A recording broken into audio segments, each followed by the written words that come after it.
In today's video, I'm going to teach you how to put image inside text in Affinity Photo. This is a quick, clean way to create that classic image-filled lettering you see in posters, thumbnails, and social media graphics, and it's completely editable from start to finish. First, set up your document and your text. Open Affinity Photo and create a new document from File, then New, or open an existing canvas if you already have one. Select the Artistic Text tool and click once on the canvas to type your word or phrase. For this effect, a bold, thick font works best because it gives your image more room to show through.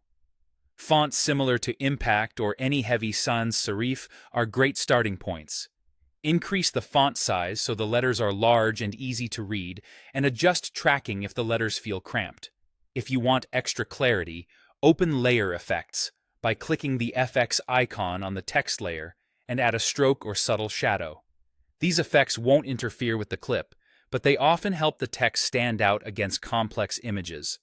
Next, bring in the image you want to appear inside the letters. You can go to File, Place, choose your image, and click to drop it onto the canvas, or simply drag and drop the image file into the document. In the Layers panel, make sure the image layer sits directly above your text layer. If it isn't, just drag it there so the stacking order is correct. Now create the clipping effect. In the Layers panel, click and hold the image layer. Drag it down onto the text layer until you see a small indented blue bar which indicates it's about to clip, then release. Instantly, the image is confined to the shape of your letters. What you've done is make the image a child of the text, so the text acts like a mask. It's non-destructive, fully reversible, and super flexible.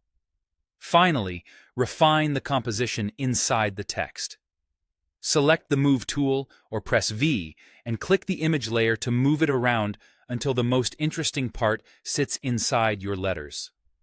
Use the corner handles to resize and hold Shift to keep the proportions. You can still edit the text at any time, change the wording, swap fonts, or adjust size, and the image will update inside the new letter shapes automatically. Revisit layer effects on the text if you want a thicker outline or glow to improve readability. And that's it. Clean, editable image in text in just a few steps.